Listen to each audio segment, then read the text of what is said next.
तो आज इस वीडियो में हम बात करेंगे समान नागरिक संहिता की। किसकी? समान नागरिक संहिता, यानी इसे इंग्लिश में कहें तो यूनिफॉर्म सिविल कोड। क्या कहते हैं? Uniform civil code. ठीक है, आज इस वीडियो में हम क्या क्या बात करने वाले हैं, पहले इस पे बात कर देते हैं। पहले पॉइंट होगा यूसीसी क्या होता है। दूसरा पॉइंट होगा उत्तराखंड में यूसीसी का इतिहास क्या है। तीसरा पॉइंट होगा उत्तराखंड में यूसीसी की संरचना किस तरीके की है। चौथा पॉइंट होगा उत्तराखंड में यूसीसी लागू होने से क्या बदलाव हो जाएंगे। और पांचवा पॉइंट होगा कि संविधान में यूसीसी का उल्लेख कहां किया गया है। ठीक है, ओके।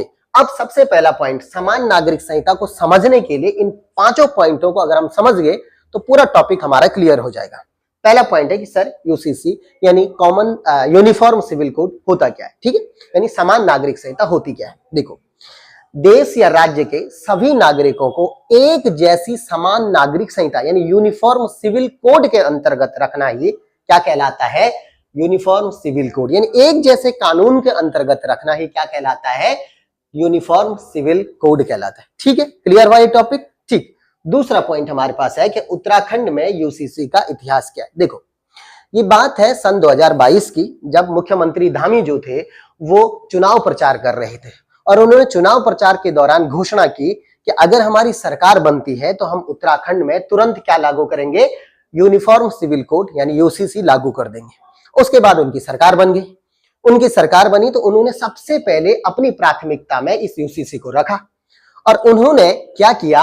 रंजना देसाई की अध्यक्षता में कमेटी का गठन किया और उस कमेटी की सिफारिश पर जो है उत्तराखंड में यूसीसी को पहली बार विधानसभा में रखा गया। और जब ये बिल विधानसभा में रखा गया तो कितनी तारीख को? 7 फरवरी 2024 को ये बिल उत्तराखंड की विधानसभा में पारित हो गया। कितनी तारीख को? 7 फरवरी 2024 को। ठीक, अच्छा, अब आप जानते हैं कि विधानसभा में यदि कोई बिल पारित होता है तो उसको फाइनल अप्रूवल के लिए किसके पास जाता है? राज्यपाल के पास जाता है। ठीक, राज्यपाल जी ने 28 फरवरी 2024 को, कितनी तारीख को? 28 फरवरी 2024 को यूसीसी बिल पर अपनी क्या कर दी? अनुमति दे दी। ठीक है, लेकिन अभी एक व्यक्ति की अनुमति और थी और वो अभी बची हुई थी राष्ट्रपति। आप जानते हैं कि जो यूसीसी है वो समवर्ती सूची का विषय है और समवर्ती सूची के विषय पर जब कभी राज्य सरकार कानून बनाते हैं तो उन्हें फाइनल अप्रूवल के लिए किसके पास भेजना पड़ता है? राष्ट्रपति जी के पास भेजना है। राष्ट्रपति द्रौपदी मुर्मू जी ने इस पर 7 मार्च 2024, कितनी तारीख को? 7 मार्च 2024 को इस यूसीसी बिल पर अपनी मंजूरी दे दी। ठीक है, कितनी तारीख को? 7 मार्च।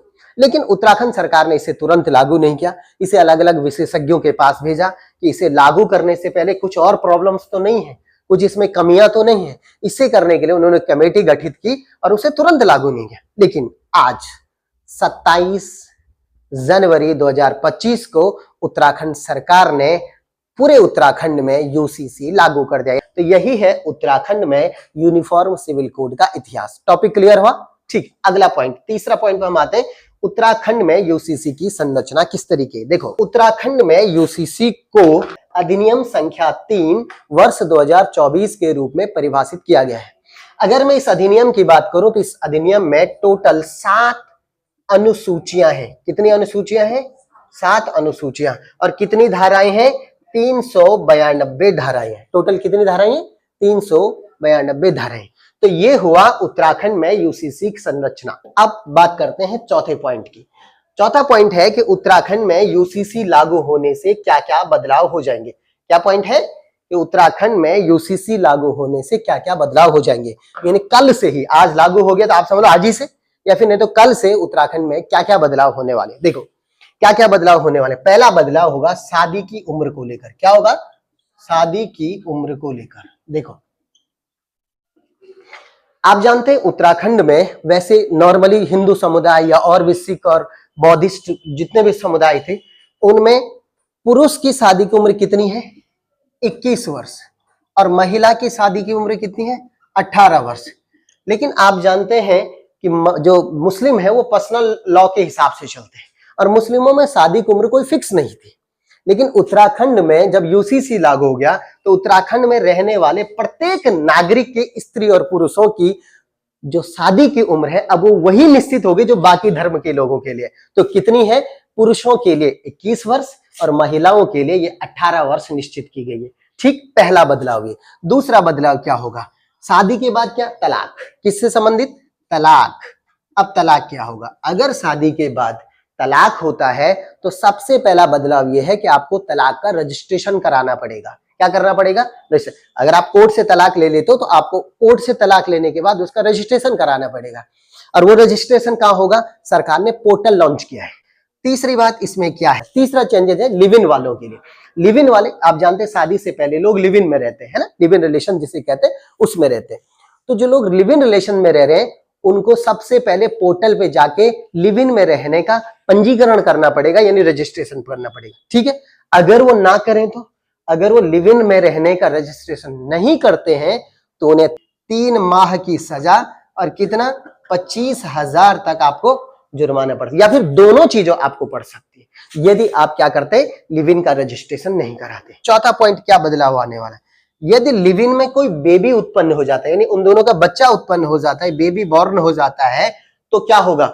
उस बच्चे को उन दोनों माता पिता जितने जो भी लिव इन में रह रहे थे उनका वैध संतान घोषित किया जाएगा।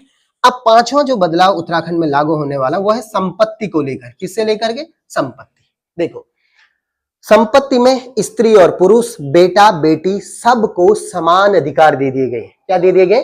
समान अधिकार। इवन अगर कोई व्यक्ति जो मर जाता है उसके बाद उसका बेटा बेटी, उसकी पत्नी, इवन उसके माँ बाप तक को उसके संपत्ति में अधिकार की बात इस यूसीसी में की गई है। ठीक है, मुख्य रूप से ये 5 बदलाव कल से आपको देखने में मिलेंगे। तो यही है आपके इस चौथे पॉइंट का उत्तर कि उत्तराखंड में यूसीसी लागू होने से क्या क्या बदलाव हो जाएंगे। ठीक है, अब पांचवा पॉइंट है कि सर संविधान में यूसीसी का उल्लेख कहां किया गया? देखो, संविधान में यूसीसी का उल्लेख डीपीएसपी यानी राज्य के नीति निर्देशक सिद्धांत, अगर इंग्लिश में बोले तो directive principle of state policy के तहत किए गए हैं।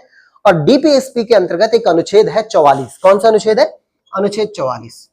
अनुच्छेद 44 में लिखा हुआ है संविधान में कि राज्य या देश के सभी नागरिकों को एक समान नागरिक संहिता के अंतर्गत रखना राज्य का कर्तव्य होगा। अब एक पॉइंट जो मैंने यहां नहीं लिखा हुआ है कि आप जानते हैं कि उत्तराखंड आज के परिप्रेक्ष्य में देखें तो उत्तराखंड देश में यूसीसी लागू करने वाला पहला राज्य बन गया है। अब आपके दिमाग में प्रश्न आ रहा होगा कि गोवा इससे पहले जो यूसीसी लागू वो क्या है? देखो, गोवा में यूसीसी जो लागू हुआ था वो 1867 यानी 1867 में हुआ। ठीक, लेकिन उस दौर में गोवा में पुर्तगालियों की सरकार थी, पुर्तगालियों का कब्जा हुआ करता था। तो अगर वो कानून को हिसाब से देखेंगे तो वो जो कानून है वो पुर्तगालियों ने अपने हिसाब से उसे बनाया हुआ है। जब हमारा देश स्वतंत्र हो गया तो स्वतंत्रता के बाद उस कानून को खत्म नहीं किया गया, उस यूसीसी को खत्म नहीं किया। जैसा उसे पुर्तगालियों ने लागू किया था वैसे ही उस कानून को अभी भी लागू किया जा रखा है गोवा में। ठीक है, हाँ, तो गोवा में जो कानून है वो दूसरे तरीके का है, लेकिन हमारे इंडियन के हिसाब से यूसीसी लागू करने वाला उत्तराखंड देश का पहला राज्य है। क्या ये पूरा टॉपिक आपका क्लियर हो गया? ठीक है, धन्यवाद।